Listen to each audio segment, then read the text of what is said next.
Hello, everybody, and welcome to The Nostalgia Trap. My name is David Parsons. I'm really happy that you are listening to the show. I hope you enjoy the conversations I'm having with all sorts of highly intelligent folks. Today's guest is no exception. She is Minerva Ahumada. She's a professor in the Department of Philosophy at LaGuardia Community College, a place that has hosted a lot of Nostalgia Trap podcasts. And she has a really great take on the whole academic experience that we've been exploring on this show. She was born in Mexico. She tells me about what it's like to grow up in a town that's kind of a resort town for American and European and I guess white tourists, and how that economic and racial thing kind of intersected with her experience growing up. We talked about the Little Mermaid quite a bit. She tells me about a different version of the Little Mermaid. Anyone who knows me knows that I'm kind of hung up on Disney films in particular because I watched so many of them growing up, like many of us did. But I happened to watch them all over again when I was in my teenage years because I had a very young niece who was watching them. So I ended up watching The Lion King, Little Mermaid, Aladdin, those kinds of films that like second wave or third wave, whatever wave it was of Disney films that were coming out in the late 80s and early 90s. And those films are so just ripe with ideology. So I had my own kind of take on Little Mermaid that Minerva, completely switches the script by sharing a different version of Little Mermaid that she watched when she was a kid that has a very, very different kind of underlying message, particularly around feminism, that I thought was fascinating. So we talked about that, and we talked about philosophy in general as a discipline, which is a discipline that I don't think I know a whole lot about. And she shared what her place in it is and how she talks about or how she teaches to young people at LaGuardia these like high concepts of philosophy. And not only that, but in particular, she investigates like kind of situational ethics. So what's great is that she gets to present students with all sorts of difficult ethical and philosophical conundrums and watch their young minds try and work those out. So she shares some great stories. This was an awesome conversation. I hope you enjoy it.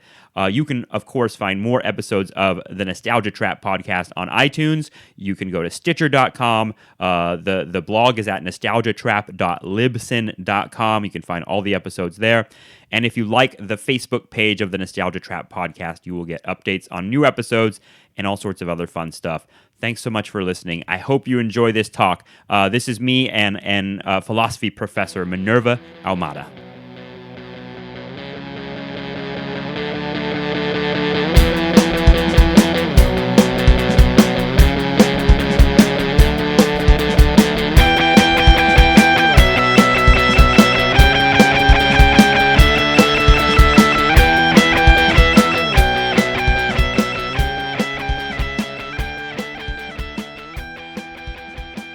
I'm from Mazatlan.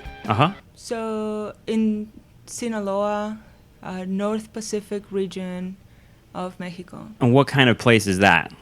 It's a resort town. A resort town, yeah. When you say Mazatlan, I think of it's funny because like most Americans know Mexico through the resort towns. Oh yeah, if that makes sense. And like being from Southern California, I especially know that kind of. I mean, that's where people went to these places like Cabo San Lucas and Puerto Vallarta and like all these places in Mexico that are the only places that Americans know. Yeah, and like being from Southern California, you're basically my neighbor. Yeah. Oh, very much so. Yeah. And it's something I've talked about on the podcast several times. Is like that the Mexican and larger like Latino population in Southern California has been kind of central to politics and everything that's been going on in California for my entire life. Mm-hmm. Very present in a lot of different ways. But I mean, what was it like growing up there in a resort town in Mexico? It seems like, I mean, how did you relate to that? Well, the town in itself is divided into these two zones. The more touristic area and the more historic one are sort of separated. You can also see distinctions of class being made in those distinctions. So people who are from the upper class live more towards a touristic area, and like my family is working class, so we lived more towards like sort of in the middle between the historical district and the very high. And Mazatlan never fully developed as a resort town, because Los Cabos was its competition. Yeah, so right. the money and the attention went there. But yeah, you can see like that division growing up. So the cool thing about my little town is that there's the Malecón, so the street that goes along the ocean. Okay, yeah. So as an anxious teenager, I was always able to leave my house and just walk. And walk on the sand by the beach, or almost like take advantage of the like little tourist area in a sense. Yeah, and like I used to walk. Once you get to the hotel area, you're really walking on the beach all the time. Yeah, and it used to catch my attention how different it was.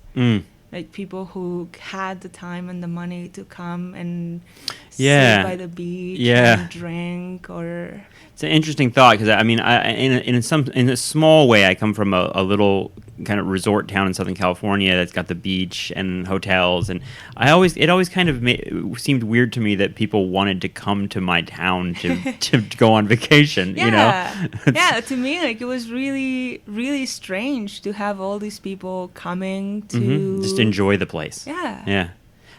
Was there, in terms of you say your family is working class, but how does the town relate economically to that area? Because it seems like there'd be, I don't know, I have a bunch of questions about that, but it seems like a source for jobs. You know, I mean, when I think of like Las Vegas, like, the place exists because of the resorts, but at the same time, there's like a degree of exploitation going on at the same time. Yeah. So my parents are working class, but they're teachers. So they both were high school teachers, so they were kind of out of the tourism. But most of the universities offered like careers in tourism, business management, things like that. A lot of people work. Like I remember seeing all the buses going around the city, picking up people who were going to their jobs. So most of the jobs that you get though in like hotels are service jobs, not well paying. And I mean, is there a pressure to speak English in order to go work in the tourist industry? Because it seems like most of the people that are coming to Mexico as tourists do not speak Spanish. Oh no, no. I started taking English classes when I was 7 or 8. And that was like my mom's doing. My mom was always really pushing for us to learn different languages. I wish we had listened to her more carefully. But she started paying for private lessons with one of her friends who was from southern Texas and had moved to Mazatlan. She always made us, like if we went to a grocery store or like there's a Sam's Club now in Mazatlan, a lot of tourists would go there to get their different items. Giant bottles of maple syrup and tons of meat. Everything that's very Mexican, like sausage and bagels. Like you can get them at Sam's Club. I don't know what they come, but that they usually go there to get like the frozen orange juice. What we have, like one of the best things about being in Mazatlan is that you can have fresh orange juice at any time you want. But for some reason, that packaged stuff, the giant like packages of frozen orange juice, is very appealing to people. I don't know why. I don't understand it. Like, I mean, people eat Subway sandwiches here in New York when there's like delis everywhere that make like amazing sandwiches for much cheaper. And people eat Domino's pizza here, which is amazing. Oh yeah, they also eat it in Mazatlan. So Domino's, Subway. There's an appeal to packaged American crap. And it's better because it's American, so... Yeah, no, it seems that way. I mean, I interrupted you talking about Sam's Club, but Oh, no, just like, my mom used to, if she saw someone who looked like they needed help, for her, it was always an opportunity to practice. What was the appeal for your mother, you think, of engaging you guys in the English language that way? What was she trying to do? Was it like looking out for you economically in the future? Yeah, I think that's precisely what she was after. Like, she didn't know, because we were little, right? Like, so she didn't know what sort of careers we were going to have. Sure, yeah. But for her, if we were growing up bilingual in that sort of town, that already gave us an advantage that maybe other people were not going to have. And I think she was right, because even though like she was a teacher too, so there's that element. Yeah. Oh my God, growing up like being the kid of teachers, it's not normal. It's so different because they have all these intentions already behind what they're doing with their kids. Everything is pedagogy. Yes. Yeah. So I can't even imagine.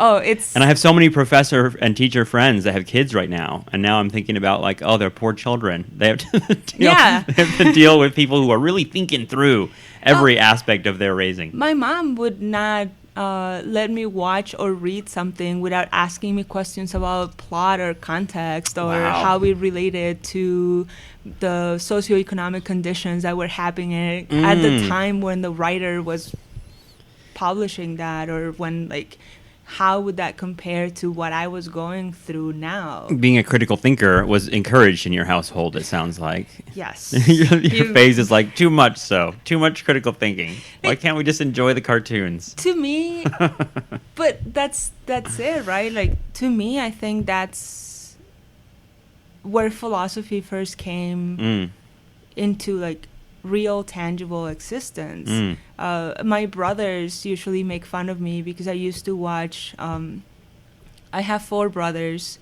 so my parents always distributed things in the fairest possible way they could think of, and one of those things included every 2 weeks they would take us to a video store to rent movies. Yeah. And every 2 weeks, it was your chance to pick whatever you wanted. On a rotating basis? Yeah, okay. So for apparently a year or something like that, I always chose the Little Mermaid, the Japanese version. Why the Japanese version? It was so cool and sad. Was it a different animation and everything? It's like a totally... It's not just a dubbed version. It's like a literal other story of Little Mermaid. So it's more... I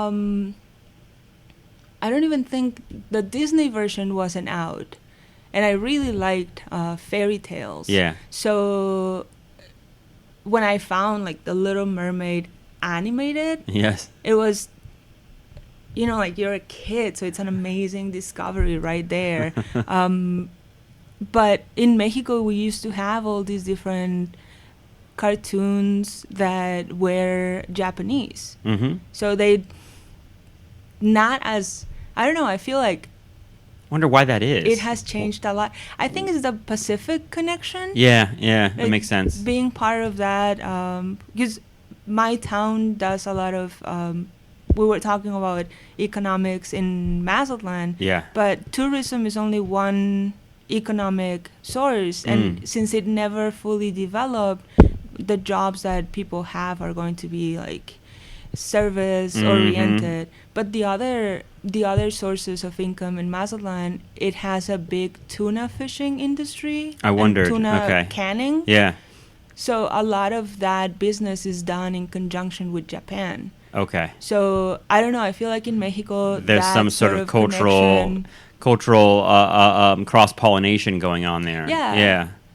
And so you have what is different about the Japanese Little Mermaid? Because I mean, when I think of the Little Mermaid, the American version, I mean, I watched it a lot when I was young, and now I remember it just as this horrible story about this girl that has to give up everything, including her physical, being, and she has to be turned into, like, her body's mutilated, basically. She has her voice taken away just because she wants to go date this guy that she sees once.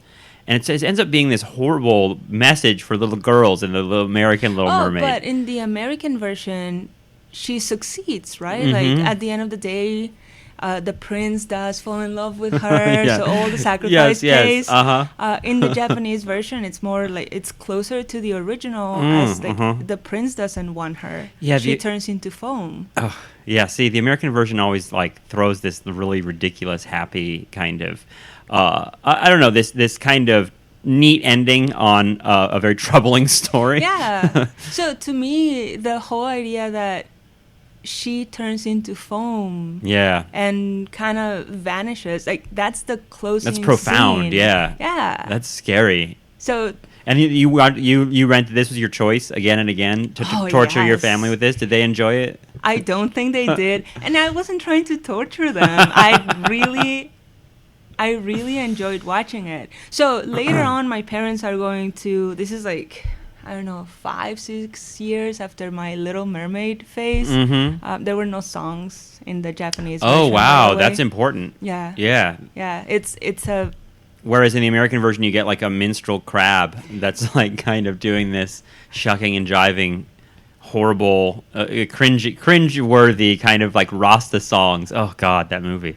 I want to watch it again right now. It's amazing. And my students always talk about it. So well, yeah, I mean, those movies are really still, I think, pretty firmly lodged in the American imagination. Yeah. Except like most of my students who have watched these movies, they've never been critical of the messages. Like they wouldn't see the mutilation happening or how this woman is making herself appealing to the man, because that's what you need to do as a woman. If you're not doing that, you're not like plucking here and waxing there, or like you're not really living up to your potential. You will never be fulfilled. 'Cause which guy is going to want you? It's just I won't change her biology. She changes from a different species, from fish to human. Yeah. My mom would be. I think my mom was the only person who actually watched The Little Mermaid with me as many times as I rented it. Yeah. And then in my teenage years, that whole movie would become the basis for our conversations about what I didn't know was called feminism. Like I joke with my mom now. I think she can finally see it as a joke. But when I turned 12, she called me into the kitchen and she's like, I need you to learn how to cook, because I don't want your husband coming to me one day and telling me that I did not teach you how to cook. Yeah. She saw it as like her job, that she would be answerable. Yeah. God, that's amazing. Like, oh my God, I'm going to marry a jerk. Yes. That's going to come and yell at my mom. Like, he has the right to come and do this. Wow. So it's interesting how the two of you see it as like both. It's both like kind of punishment from a man for not knowing this. Yeah. In different ways. Yeah. Oh God. But yeah, like what a horrible way of thinking about your future husband. Yeah, he's gonna be a total asshole who's either gonna like make me cook or wonder why and blame my mother if I don't. Yeah. Wow. So it sounds like your mom was kind of like had a political consciousness though, or had like a social consciousness a little bit. Like she was pushing you to kind of see underneath the surface of whatever you were watching or reading, right? Yeah. Was that a big part of your growing up? Was I mean, how much were like the politics of whatever was going on, like in Mexico or in the United States or around the world? How much of that was a part of your life growing up? This is the problem with growing up with teachers in your house. Yeah. My mom was a biology, physics, high school teacher. Okay. My dad was the social aspect of like the teaching. He would teach economics, history, sociology, anything that was needed, really. Yeah. So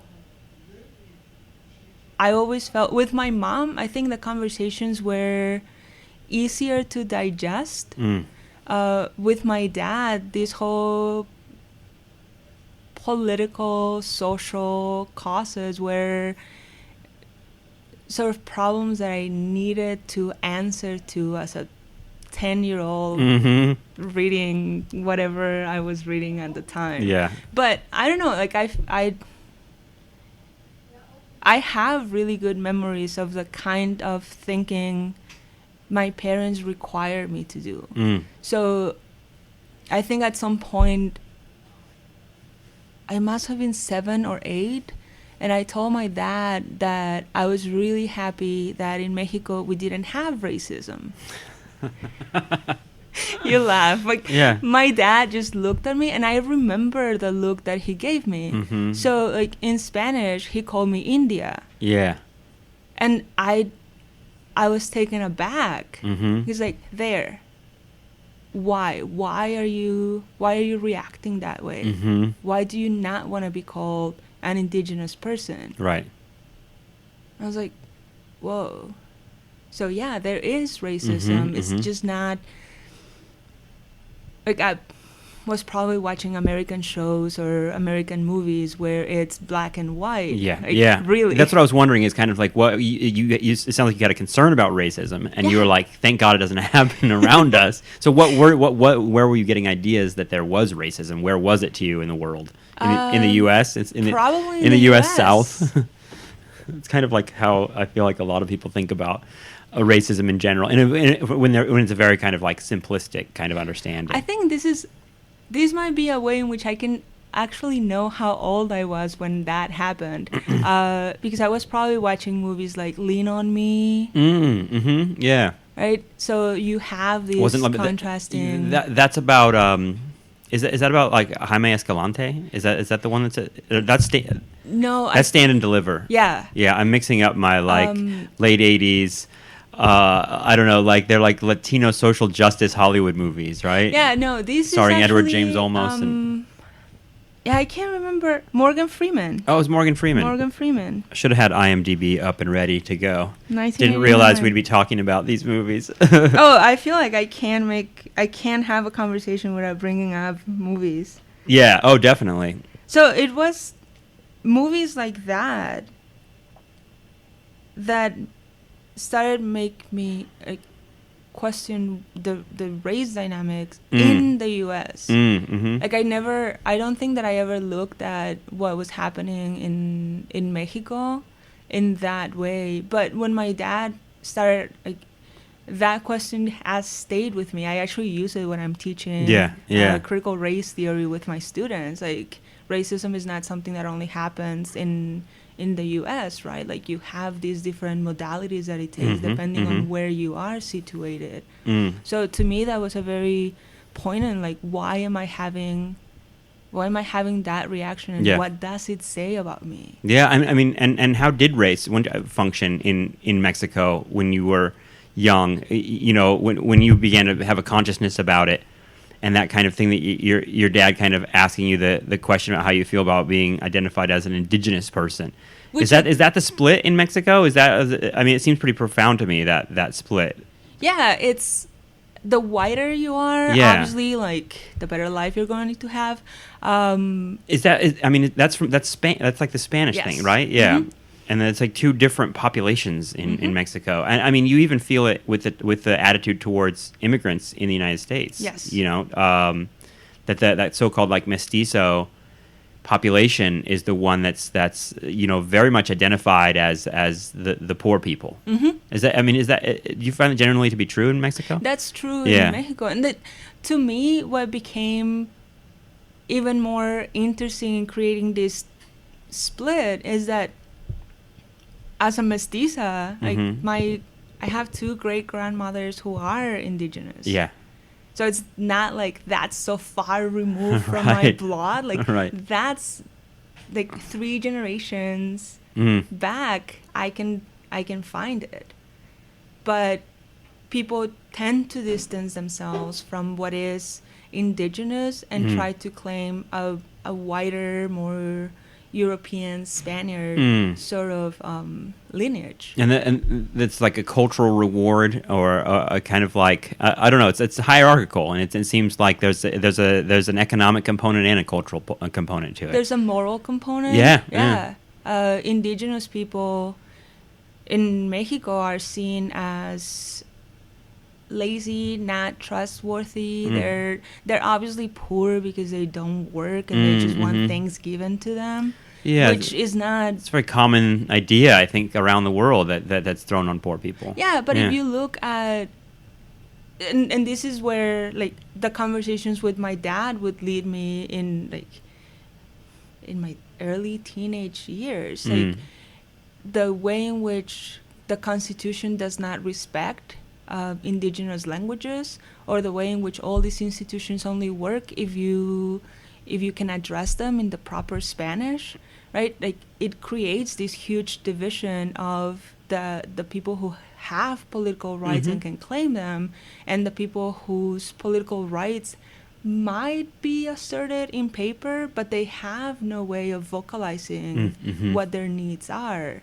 So, you can't say it the right way, even. Yeah. It sounds like the politics of respectability here in the United States with the black population, that kind of like idea that the black person that talks correctly is the one that can move up the ladder, but otherwise, that population that comes in speaking in a so-called street vernacular is not going to be, is not going to be rising up through the society in the same way. Yeah. So, I think in Mexico things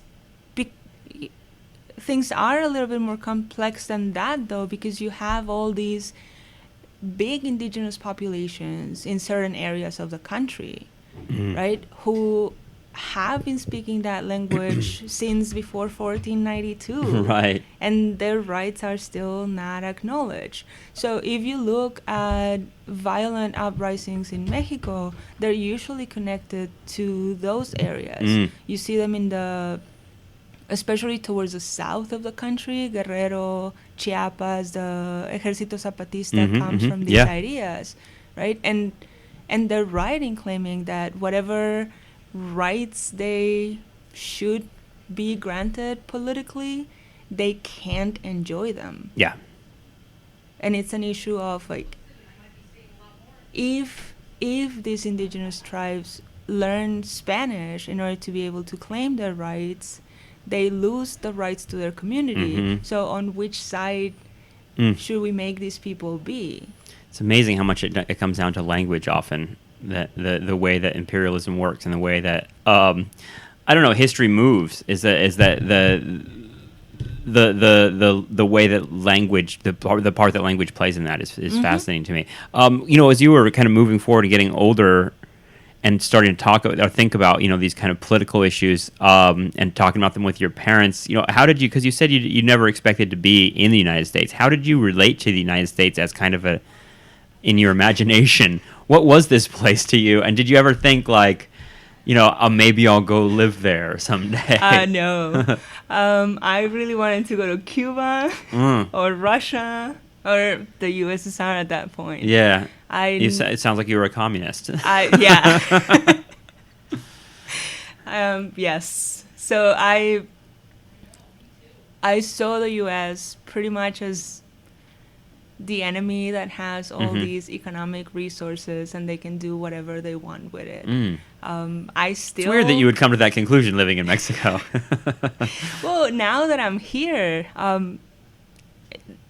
the last Olympics, I was in Chicago with my friends, and we were watching, I think it was a volleyball game, Cuba and the U.S., and my friends were like, can you not root for Cuba? You don't have to root for the U.S. Yeah. But we are Americans, and we like it when we win. I'm like, it's funny because I always enjoyed it so much when the U.S. lost.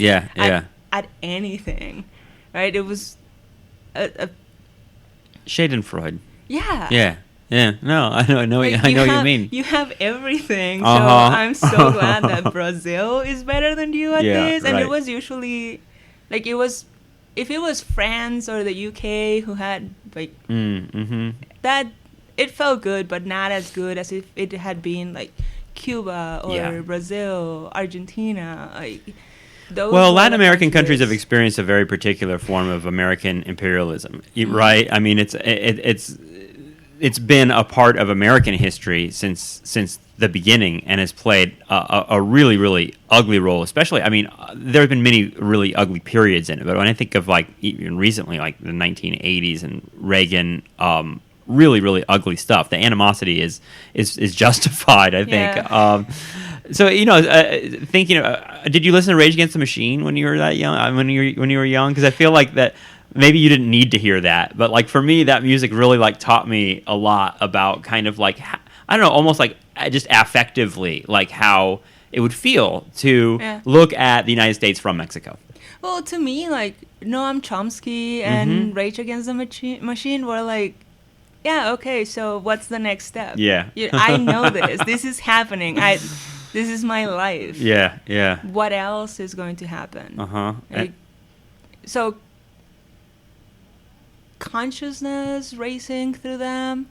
Not really, more like an outlet. Like I'm not the only one who feels this way. Yeah, that's interesting. It's like the people that needed their consciousness raised are like the white suburban kids like me who had never been exposed to that information, really, and like in a way, I think that's probably who Rage Against the Machine were aiming their message at more than anybody else. Yeah. Like now that I knew it at that point, but I remember when I first moved to the U.S. I remember talking to people I studied at Loyola University Chicago, so it's a Jesuit institution that has a lot of social justice components to it. Yeah. So there were all these groups that were doing immersions in Latin America, I started teaching Latin American studies there. So I felt like all my life I had been preparing to talk to the white suburban kid who could potentially make a change in policy that would actually trickle down to less tension in Latin America. Not that has happened, but that's part of what I was trying to do with my students. Yeah. Like Reagan is a fascinating, Kissinger. These are big figures in my teenage years. Yeah. So when I moved to the U.S., I had to find a way to talk about them without polarizing the conversation in such a way that I wouldn't be listened to. Yeah, right. Let's talk about Reagan, the satanic president of the United States. I mean, how did that actually happen? How did you finally get to the United States? How did you decide to I did not move? Decide. I decided. I was a high school teacher in Mexico, and I was teaching ethics, but I really didn't have a background in philosophy. And the place where I was teaching, it's a huge national institution, Tec de Monterrey. So in 2001, 2002, they decided that although ethics, philosophy, humanities courses were very important for education, they shouldn't be taught by people who had no expertise, which was really good because they organized these workshops. Instead of saying like, oh, you don't have the credentials, so we're going to bring somebody else. It's like, okay, you've been teaching this, so you have some sort of expertise on it now, at least pedagogically, if not content wise. So they started looking for institutions that were doing ethics across the curriculum. And that's how they got to Loyola. And they started doing workshops with them. So I attended a workshop for 2 weeks in Monterrey, Mexico, and I really liked, my advisor actually mentioned in his presentation, or the guy who would become my advisor mentioned in his presentation, the Little Mermaid, and how in the original she dies. And you didn't bring this up to him. No. That's just a coincidence. Yeah, that's he amazing. Was like speaking from the front of the room. I was sitting somewhere towards the back. That's meant to be. What a synchronicity. To me, later when we were discussing whether or not he would be my advisor, it's like, no, like there's no discussion. Yeah, right. This was decided so many years ago. But yeah, you should have heard people in that room. They gasped when he said that in the original she dies. Yeah. It's like, because I didn't know that either.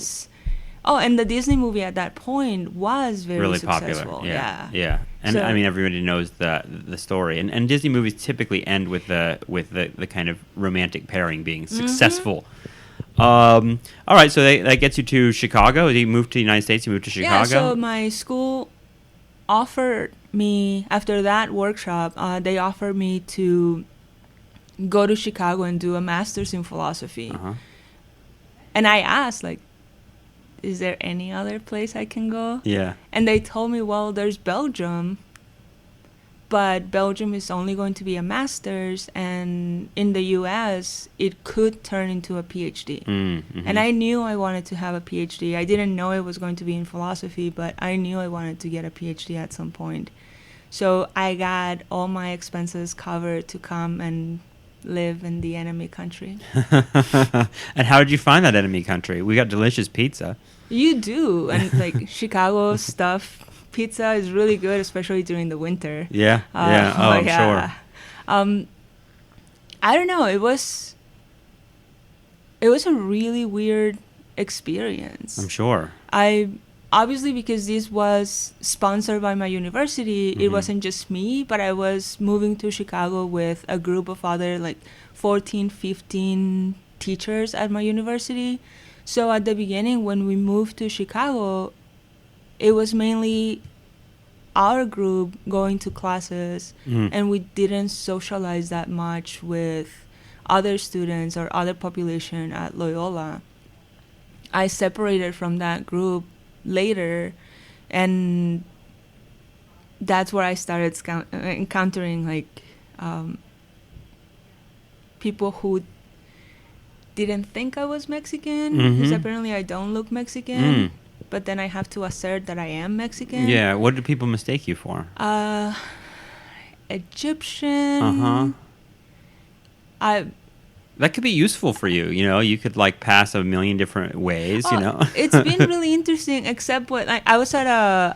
Your accent is kind of clearly Mexican to me. I think it is, and I think I look Mexican, like, but I don't know what Mexican looks like in the imagination of the people. Sure, yeah. So like the weirdest experience that I've had with this, like crossing over to other ethnicities.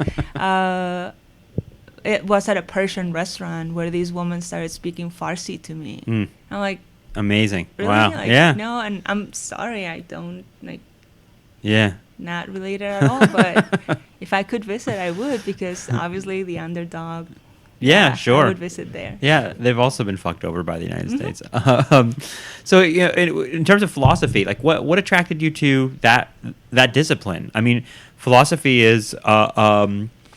You know, I feel like it's a very intimidating kind of humanities discipline for a lot of people. What was it that drew you to that discipline? I feel like through this interview, I'm looking more at my masochistic side, the Little Mermaid who dies. Yeah, oh God, maybe that's just I'm projecting a lot of this. So no, but philosophy was really hard. Like I was doing philosophy in a second language, even though my mom had tried to push for English. It's not like I really listened. So I knew basic English when I moved to the U.S. I could read, but my writing was awful. I didn't want to talk to people because my accent was like really getting in the way. And this is when you're enrolled in a graduate program in the United States. Yeah. I mean, I can't imagine. So my first essay that I turned for a philosophy class, my professor wrote, "This is by no means an essay." Wow. So I cried. That must have been devastating. It's a good thing Chicago has the lake, so you can just, as I used to do in Mazatlan, and be sad around the beach. I was sad around the lake. And you turn into foam while you stand there. Yeah. But then I went to a bookstore and I got books that would lead me to write essays in philosophy. Okay. So I got like how to write essays for philosophy, but I also got The Matrix and Philosophy. Yeah. So it's funny. I was going to ask a question about the Matrix, but I felt that was so like obvious, like because like I feel like the Matrix is like what people think of. It's like a very popular kind of rendition of major philosophical ideas. But it is, right? Like I use it in my intro class. Red pill, and my blue students, pill. It just came up in my existentialism class, or when we're talking about the allegory of the cave. Yeah. When students can't understand what it would be like to be chained and to have a whole construction. It's Neo when he's in that little battery and thing. They've seen it, but they've never thought about it. They've never, they've never made the critical connections to what the movie might also be referencing. Yeah. So, and what it's really about. So The Matrix is like part of my intro to philosophy class, and I love seeing students make this connections and discoveries to the point where they start arguing like, well, this is not only like the computer animated world in which the Matrix takes place. Aren't we talking about the same when we watch news or movies without a critical examination? It's like, even when you come to classes, just look at the way in which the rows are created so that you don't look at the other slaves that are sitting next to you. You're right. So, They're like, stop talking that way. I don't like to hear that. Yeah, they get really freaked out. Yes. Some of them start looking around like, oh my God. That's great, though. That's the moment you want. Like, you're like displaying images to them. Yeah. And if they don't ever look outside the sort of information that you're bringing to the classroom, they really allow themselves to be in that cave. Or we carry around like a little window, the iPhone, a little window into this other reality, and we watch it all the time. And it's like we've made we've duplicated that experience everywhere we are now. It's really I think when you start getting students to think that way, they start seeing it everywhere. I think that's probably the goal. You teach ethics too, right? I mean, what's the difference between philosophy and ethics? It's just my ignorance speaking, but so philosophy how are those related? Is a general,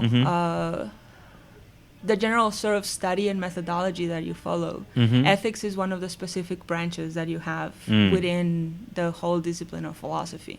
So you have metaphysics, epistemology, aesthetics, social and political philosophy, logic, and ethics, usually as the branches that are referred to when it comes to philosophy. And where did you find yourself concentrating on? I mean, this isn't a job interview, but like, what did you write your dissertation on? I actually wrote my dissertation on narrative ethics, but there are a lot of reasons why I ended up writing on that. Not that I dislike it, but it was a project that I could finish in the 3 years that I had to do my PhD. 3 years? Yes. Wow. So I did my master's in 1 year, and then I was allowed I went back to Mexico for a year, and then I came back for the PhD, same university, same group of professors, but I only had a scholarship for 3 years. Okay. So I knew that I had to do a project that I could finish in that time. Yeah. And because of my interest in stories, film, and all these different things, narrative ethics really appealed to me. What is narrative ethics? What do you mean by that? Usually is seen as the use of storytelling or stories in conjunction with ethical theory. Okay. So what would you do in this case? That's already an implication of narratives in connection to ethics. Okay. But there's this bigger sort of picture as to, like, if you ask the question, what would ethics look like without stories? Yeah. It's like we don't. There's no way to figure out, like, you have to apply it somewhere. Yeah. So and even if you're just thinking through it as an example. And if you think about the examples or the cases that we bring to the classroom, or like the way in which we put a situation into a narrative, you're already thinking about framing, and with framing, issues of epistemology start appearing. Who gets to frame the story? Do they have any bias towards what they're depicting, or are they is it possible to be totally objective when you're talking about an ethical issue? Are you going to have only one narrative that can represent the issue that you're trying to discuss? And those are the things that I actually ended up doing in my dissertation. Did you write about specific narratives and movies and things like that? I actually included some Latin American authors in my dissertation.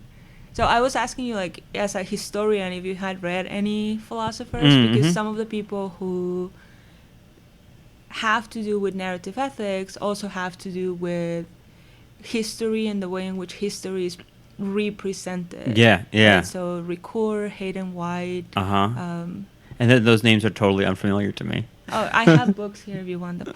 Yeah, when I think about philosophy, like the philosophy of history, it seems like it's not a field that historians generally kind of get into as much as they do think of themselves as kind of philosophers of history.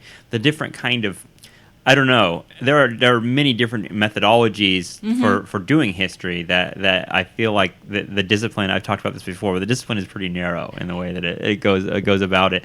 I know many people would probably disagree with me, but either way, so in your ethics class, do you watch movies and ask, like, what would you do in this situation, and have those kinds of conversations? We have, because we're at LaGuardia, we only have 13 weeks of classes. Yeah. So it usually feels like so fast. Yeah. Yeah. And in order to use a movie in the class, I would want to watch it with the students and actually have a discussion about it. So we're talking about using a week and a half to analyze a whole movie.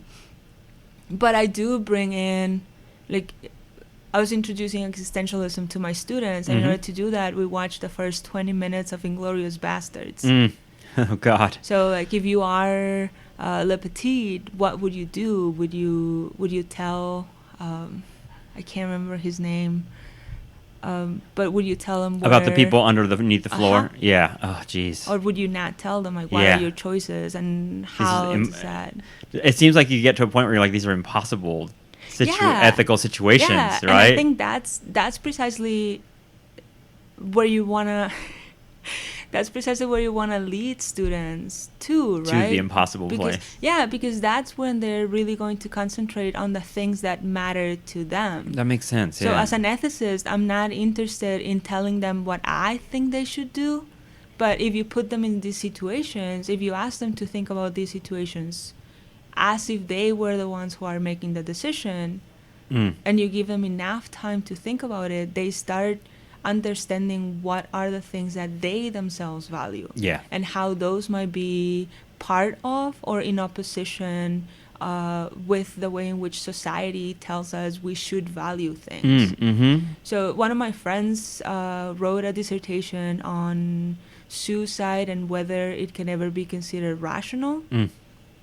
And because of our conversations, I started reading Améry. So I give my students a short case where Améry describes the will that he had, but to die, and what had been done to him in order to keep him alive, and how disgusted and how like he felt like a thing. So I give my students that sort of narrative, and I ask them, if you were his physician, what would you do? And like, well, if we are to respect his autonomy, and other students are like, well, but can you respect, like, is he really making a rational choice by saying that he wants to die? Right. Like, so we explore the normative ethical theories that like every ethics class goes through, utilitarianism, Kantian ethics, virtue ethics. But it's in these cases when students have the opportunity to have the conversation with each other that they really get into the problems of ethics, right? If we are going to respond to the autonomous will of someone,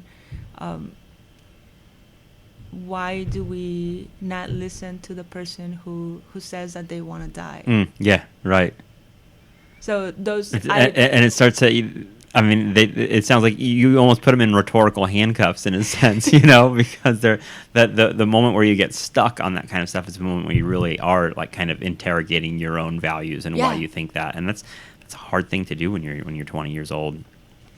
And they like some of them really struggle with it. Yeah, I'm sure. Because they've never thought about this, or they immediately go to authority and what like figures. That's what I wanted to ask you is kind of where do you feel that students are, because they feel like, you know, my dad used to say to me when I was young, whenever I'd get in trouble, my dad would say, David, you know the difference between right and wrong, you know down, but like he would just kind of invoke some inner authority, you know what I mean, that like, you know, deep in your heart, in your conscience, you know what's right and wrong. But do you feel like students, when they invoke, well, I know that this is right or wrong, what authority are they invoking? Is it religion? Is it their parents? Like, where are they getting? Yes and yes. And they don't even know. Like, most students really defer to religious authority. Yes. And when we start the semester, they say like ethics are the things that like religion teaches you about. Or like it's connected directly to religious institutions and ideas of God. Yeah, so for them to think of a secular way of doing ethics, impossible. Yeah, like that's their first appreciation of ethics. Like, no, ethics is always something like if your parents are teaching it to you, yes, they obviously got it from some religious source first. So, or they'll just invoke tradition. Yeah. Just blank kind of like tradition. Yeah, and they don't examine like, well, what is that tradition telling you to do, or why? Where is that tradition coming from? Yeah. Right? Like we do things because they have been done this way, but where did the first person get the idea that they needed to be done that way? Yeah, right. So we always have, like, as part of the discussions in class, we start precisely there. What would be the source of ethics? Mm-hmm. Is it going to be an objective metaphysical standard or like creature, or is it going to be something that gets adapted throughout time by society and the way in which society changes? How does that connect to issues of moral sensitivity? Why are some people more connected or able to see alterity or otherness, and for some other folks, like they just can't see it. They're sort of colorblind when it comes to morality, right? Yeah. So those are some of the initial questions, and I try to tell them like I don't want you to think like I do. I just want you to think about why you think or why you value the things you value. Yeah, and that's like I said, it's like when you're 20 years old, you're even your values aren't even formed. It seems like for a lot of people. I mean, at the same time, I guess you are kind of an ideological being at that point. Yeah, so you have already absorbed a lot of the things that society wants you to believe, right? But also some students have been struggling already with that. Like why, especially like I think especially here at LaGuardia, our students come from such interesting and different paths that the regular questions that I used to have when I was teaching at Loyola are not the questions that I have here. I push for critique of theories way less here than I used to do it there, because students naturally bring up like, but what happens with mental illness? Yeah, right. Like, oh, it's interesting that you're saying that. Yeah.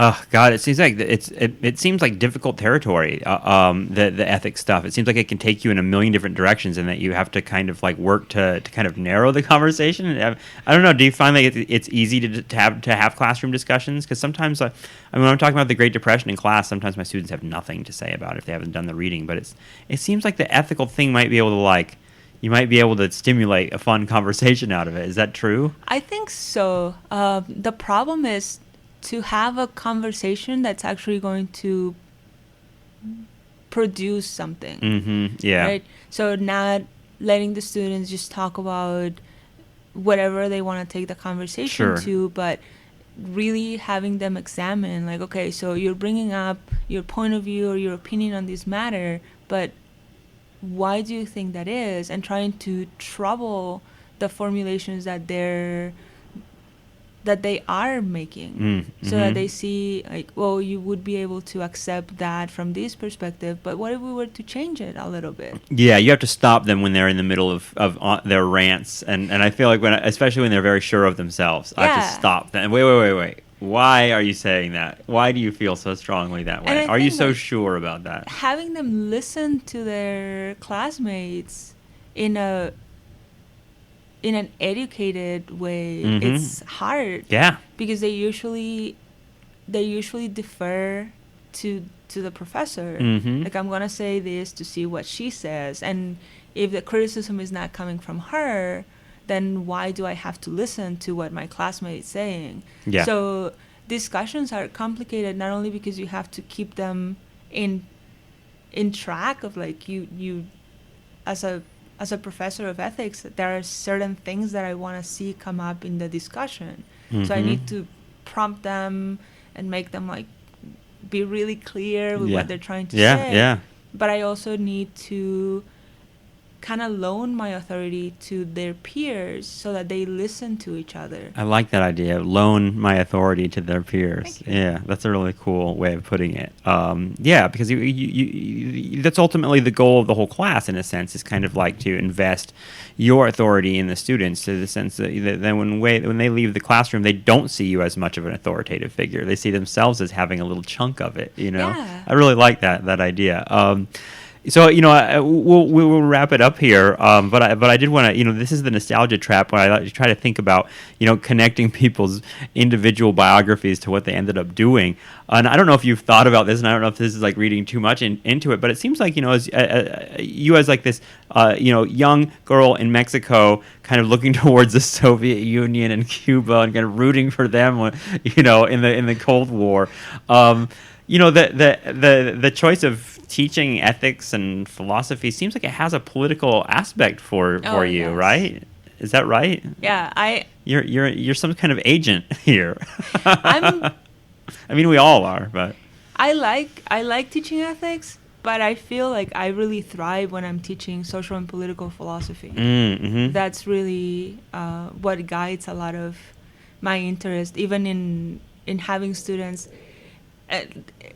Having students move their chairs in order to talk to each other and really advocate for their own positions and like become agents through the class. It's so that they can do these when they leave the classroom and they hear positions that they do not totally either understand or agree with, and that they can express that dissenting voice.